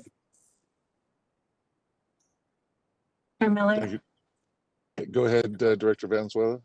Thanks. I just wanted to make one additional point. Sorry for taking time twice, but I never appreciate talking about capital projects separate from the operating and maintenance of those projects, because we know once we put it in the ground, it's not as simple as buying a train and then the train's going to operate. We have to operate the train. And in the staff report, it notes that this is $1.5 million annually for a 3-stop train. And this money is going to come from funding sources that we could otherwise be using to expand transit to areas that need more frequency, to ramping up free and reduced fare pass programs for people who need it, to doing programming to get people on the trains and buses we have. And that is money that we would be committing ourselves to. And that's part of why, if it was just a matter of take the free money from the feds and state, although recognizing the points that my fellow board members made, is not free money, but if it was just a matter of taking that money and installing something and saying that's it, that would be a different consideration. But part of the concerns that I've heard about this project is the ongoing commitment and what that means for other projects, to Supervisor Cerna's earlier questions, that we might otherwise be able to pay for or fund if we didn't have this commitment on our books. So just making that point as well. Thanks for the time, Chair. And I have to ask, Henry, aren't those costs being covered by West Sacramento? There's agreement, part of the agreement is to take care of maintenance and operation costs? Part of the O&M cost will be covered by the West Sac, but a part of O&M cost in the future probably will be covered by SAC-RT. Okay. Director Harris? Thank you, Chair. I just want to make one more comment to direct this to Director Cerna and Chenier. You know, we may not lose anything or gain anything with this project in terms of the money. Look, Congresswoman Matsui, and with deep respect for the effort that she put into securing the Small Starts grant, which was remarkable in the Trump administration to be able to do so. But, you know, things have changed politically in Washington, and whatever form of infrastructure bill passes at the federal level, I believe that opportunities will avail themselves to us for projects that are better than this one. I believe this project could be better. I think it's really going in the wrong direction. As I said before, I think there's a better way to connect to light rail on N Street, but that would be a new project, right? There's no denying that the 33 million of state money would go back, but we could reapply for that. And of course, we can reapply for new grants moving forward. To me, the deciding factor is whether or not this is a good project that pays dividends for RT, for our ridership, to our bottom line, and it doesn't meet those goals for me. Thank you, Chair. Appreciate the time. All right. I think we've heard enough. There's been a motion and a second. Cindy, would you call the roll, please? Director Budge, No. Director Harris, No. Director Howell, No. Director Hume. Present. Is that a Is that yes? not, is or no? that not an option here? I'm sorry. No, sir, No. not an option today. I'll vote no, thank you. Director Jennings,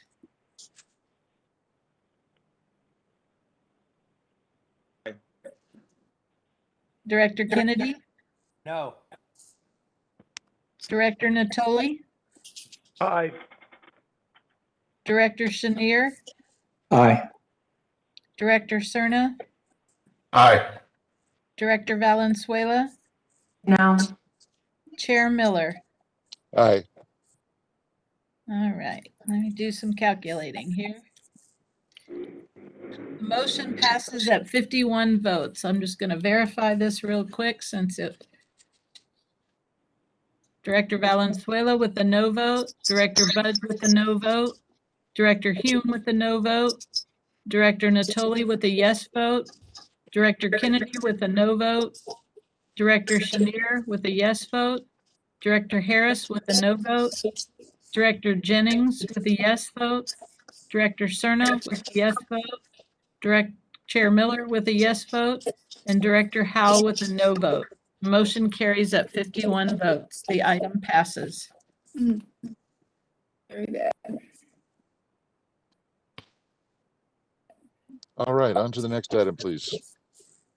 Next item is the general manager's report, item 8.1. As part of that report, we'll ask Director Budge to make an oral presentation on her meeting today from the Sacramento-Placerville Transportation Corridor JPA.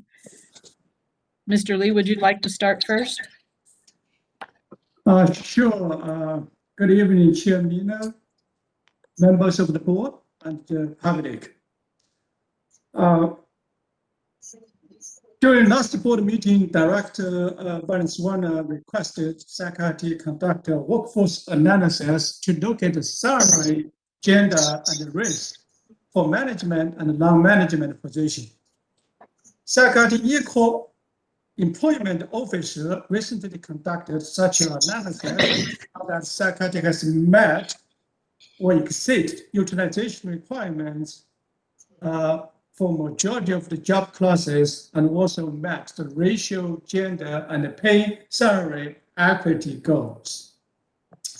I would just like to highlight 3 key findings in that report. First, we are proud to achieve racial equity goal. Right now, 69% of SACRT's workforce are minority, non-white, increased from 59% 5 years ago, which is higher compared to 58% for Sacramento County as a whole. Secondly, we successfully achieved pay equity goal between male and female employees. As a matter of fact, our average pay for female employees is actually a little bit higher than male employees. Then this transit is male-dominated industry historically, which industry-wide right now, male versus female ratio is about 85% versus 15% female.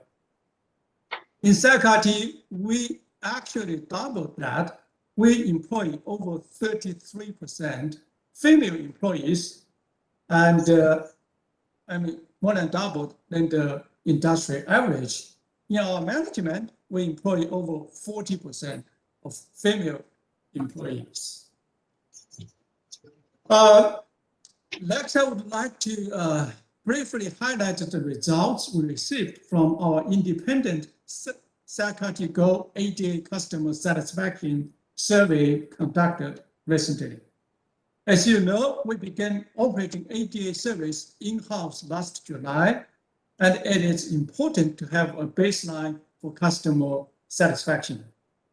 As you can see from the screen, our team did phenomenally in all categories, with 9 out of 10 receiving a 94 or better scores out of 100 scores. I just want to, to recognize and applaud the entire team on this transition and the great service they are providing. And we will be sure to provide further details on this survey at a later time. Then, as we promised, I have 3 projects update for the public and the board. The first one is SACRT Zero Emission Bus Planning Effort, or bus fleet conversion plan. As you know, the California Air Resources Board, in which our Director Sutter is a board member, has adopted the innovative Clean Transit Regulation in December 2018. The regulation requires all public transit agencies to gradually transition to a 100% zero-emission bus fleet by 2040, and encourages them to provide innovative first and last mile connectivity and improved mobility for transit riders. The SACRT board, in compliance with the regulation, has adopted SACRT's zero-emission bus high-level rollout plan last year, which is the roadmap for transitioning our fleet. Our planning and operational team, along with the help from Mark Lonergan, continues to work diligently to comply with the regulations, and just had a kickoff meeting with our project consultants to continue the fleet the detailed fleet transition effort.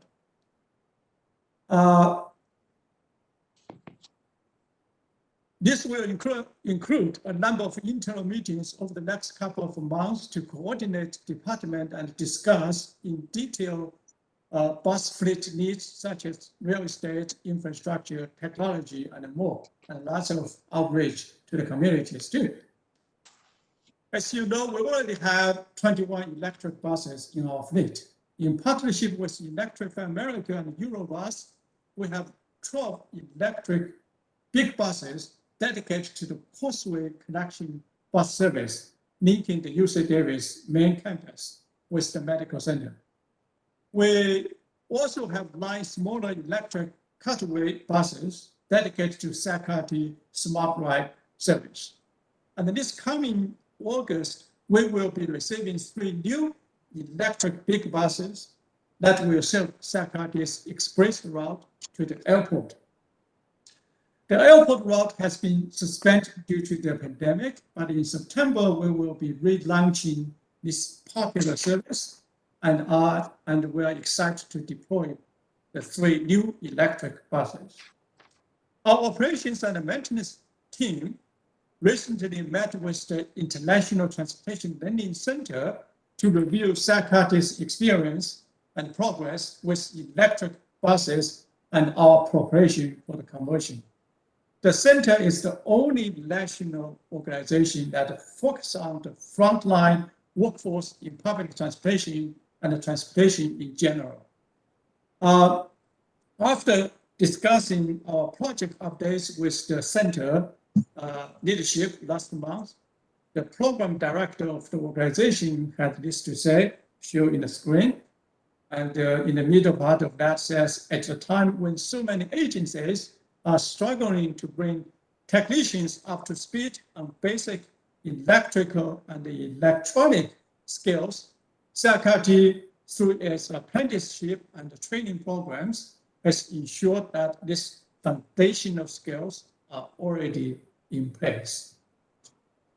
We're very proud of the team and what we're accomplishing so far and how we will help our region meet our mobility and climate goals. And I believe there is a tremendous opportunities to expedite our conversion to a zero-emission fleet. President Biden's American Jobs proposal includes $200 billion to jumpstart electric vehicle deployment. And in the Senate, a standalone proposal last week called Clean Transit for America calls for a $73 billion program to replace 70,000 buses and 85,000 cutaway nationwide, especially in highly polluted regions. I believe we are in that category. And we will be sure to capitalize on this effort. And before I switch to the next project update, I would like to put one more project on everyone's radar. In partnership with SMART, the California Treasury Office, 2 private investment firms, and many others, we are working towards the first installation of 10 high-speed charging stations that can equip up to 20 vehicles at one time in our powering light rail station, with a goal of installing up to 100 charging stations in the location on phase 4 in 5 years, if feasible or if possible, which will be the largest charging location in the country by today's standard. In the next 5 years, other locations across the country may have exceeded the 100 charging stations in one location. In addition to the high-speed charging station chargers, the project includes the installation of solar canopies, Wi-Fi, broadband accessibility, and future intelligent battery storage for public and private use. There will also be future connectivity to first and last mile solutions, such as electric scooters and bikes. We're looking to bring this project to board soon with a hope to break ground in a couple months with the charging hub expected to go live in October 2021. And the second will not contribute any money funding, but we will contribute the land in the access land to the powering station. We might be able to even get some share of the revenue from the project. We will be sure to keep everyone posted on the progress. Today, I just want to officially put this in the radar of the board and the public. Then some short update on next two projects. First is the Dose Rail Light Rail Station. In 2019, Sacramento was awarded $17.5 million out of $23 million grant from the State Transformative Climate Community Program to construct a new light rail station to serve the river district. The program provides funding for projects that reduce greenhouse gas emissions through the development and implementation of neighborhood transformative climate community plans that include multiple coordinated GHG emissions reduction projects to provide local economic, environmental, and health benefits to disadvantaged communities. The new station along the Blue Line will be located between the Ruby Light Rail Station north of American River and the Caroline Flat Station near downtown. Currently, there are nearly 2 miles between the two stations, and this new station craft with the community will help address a transportation desert in the river district. The project will be 100% designed in the coming weeks, and we have acquired additional parcels needed to begin track work. The goal is to start construction early next year. While we have secured the majority of the funding for the project, we are very thankful that Congresswoman Matsui has requested nearly $5 million for the project.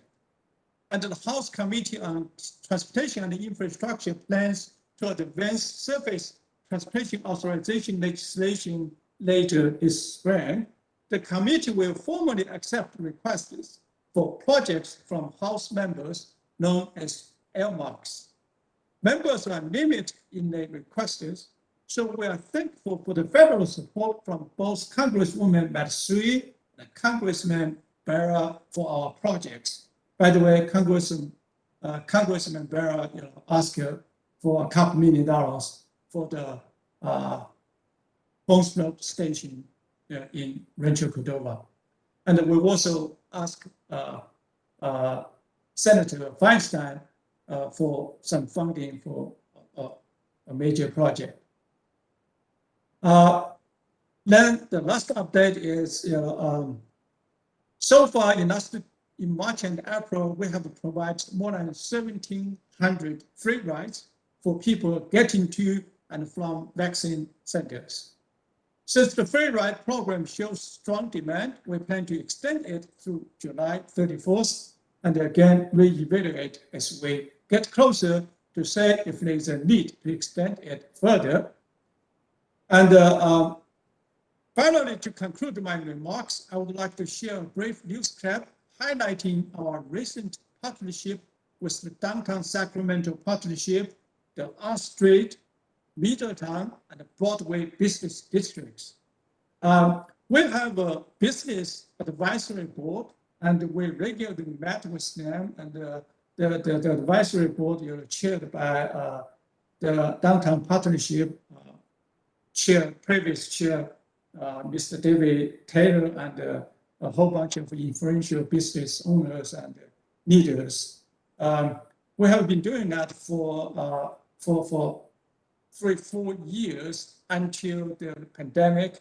We ceased, meeting in person. We try to bring that back again. I think Director Vice Chair Kennedy proposal is great, and that's actually is what we plan to do. We try to work with the advisory board, the business board, and to go through some major initiatives and how to better coordinate each other with the viable downtown.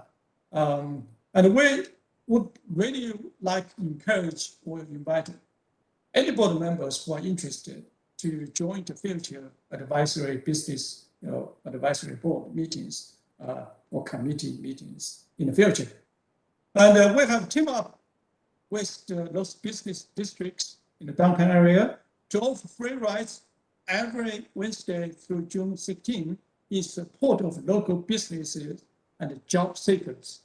As restaurants and businesses reopen, they're looking to hire, and the Sacramento is proud to connect them with these opportunities. We have a less than 1 minute video to show what we are working with the business. Please play the video, Adam. We have partnered with SacRT. So on Wednesdays, there will be opportunities between today, May 5th, through June 16th, ride RT for free into the downtown core and interview for that position. And so we've created a website and all kinds of other easy access points for matching those who are hiring with those who are seeking a job. With that, Mr. Chair, that concludes my remark. Thank you, Mr. Lee. Thank you. I see Director Kennedy, Vice Chair Kennedy. Oh, no. What about you, Director Hume? Was that a hand raise? Oh, that was a clapping. Oh, got it. Just when I was looking for the hand raises. There we go. Katie knows how to. There's two. Hey, better late than never, Chair. It's getting late. We ready to move on to the next item, or do we have another report? Yeah, Go ahead, Okay. Director Budge. yeah. And I'm doing this verbally because we just met this morning and there wasn't a way to get you the report in writing. This is the SBTC JPA, which is the rail corridor that starts around 65th Street and goes to Placerville and Sacramento County. Rancho Cordova, Folsom, El Dorado County are all members, and we all wear a variety of hats because we all represent an agency, but then we're somebody else's alternate too. And it's been in existence for quite some time. I think Carrie has been the chair the entire time. But this is probably one of the more interesting meetings that I've personally ever attended because we did some routine. Were we at the same meeting, Linda? Terry, I thought it was fascinating. No, I really did. Okay. We did routine business. We approved the operating budget and the capital budget, and there are no changes. This organization is funded by contributions from the members, and that contribution hasn't changed in I don't know how many years. It's very efficient, and It's because we have such a good chair. I'm sure you're right. And quite frankly, Carrie's brought her staff in now when a past executive director who had been with Regional Transit retired, then the gentleman who's public works director at City of Folsom now serves in that capacity, and he's brought his team and everything runs very smoothly and very efficiently as it should for a railroad or oriented organization. But the part that I found most interesting, there is a coalition of outdoor groups that have been working for several years to provide a natural trail along the right-of-way of this corridor. And listening to their description of the amount of work they've done, the amount of different kinds of bridges that they have installed, the clearing that they have done, the culverts that they have put in. They really know this area, and it facilitates things like getting the excursion trains from what I think is Missouri Flat down to Latrobe running again so that people can go down and have pancake breakfast. And then also Mark, the executive director, reported that the Federal Railroad Commission and the PUC have inspected the corridor between Highway 50 and White Rock Road so that ultimately the excursion trains that run from the hotel in Folsom can run out into Latrobe again. And as I said, I really thought it was absolutely fascinating. And Sacramento County shared information about the improvements that they're making to Folsom Boulevard and a variety of things like that. And all in all, it was chock full of information. So, Dawn, Carrie, if you have anything to add, please do. No, yeah, the train runs right now. The excursion train goes from the Hampton Inn in Folsom, because it's unofficially called Hampton Station, up by In and Out near Costco. It actually occasionally does go to Latrobe, but the change in that along that portion of the alignment is that they want to operate a Class 1 rail vehicle out there. The city has donated to the volunteers a passenger vehicle that they're going to restore, but they're going to have to tow it with a much bigger piece of equipment. So that's why the federal rail people were out there looking at it to see what improvements have to be made at, I think it's 3 road crossings out there. And of course, because of all the construction in Folsom Ranch, then there are those 3 intersections to deal with now, and it may be a little challenging to get all that stuff so that the feds and the PUC will approve it. But no, Linda, it's actually required. It's part of the development agreement that the developers have to pay for those improvements. So it's going to be a little bit easier than we thought. Okay, super. All righty. So that's, if I could just add real quickly, thanks Linda and Carrie. I just to say that I found it interesting that the group that gave the overview of the work they've been doing talked about actually connecting the trail from west of Sacramento all the way to Carson City. So they've got a pretty ambitious plan, but they talked about some links between Sacramento and Tahoe that need to be filled in and so forth. But they really they're off-road bicycle enthusiasts, many of them, and the corridor is big enough in most cases to accommodate them. Certainly the rail usage, and I guess in some cases in El Dorado County, maybe even a separate a paved trail for those that would be of that ilk. So at any rate, it was interesting, and certainly a lot of volunteer hours have gone into it. And Carrie does a great job as our chair, and Linda, you did a great job reporting on behalf of our T board. So that's all I had. And quite frankly, Don, you bring up a really good point. They said that ultimately their goal is part of the reason they want to get to Carson City is so that they can connect to a bike packing trail that is running from Missouri all the way to Sacramento. So that obviously takes very intrepid bike packers. Yeah, so pack your provisions and get on your bike and see you in St. Louis. Yeah, for sure. Okay. I bet we don't get any farther than Poor Reds.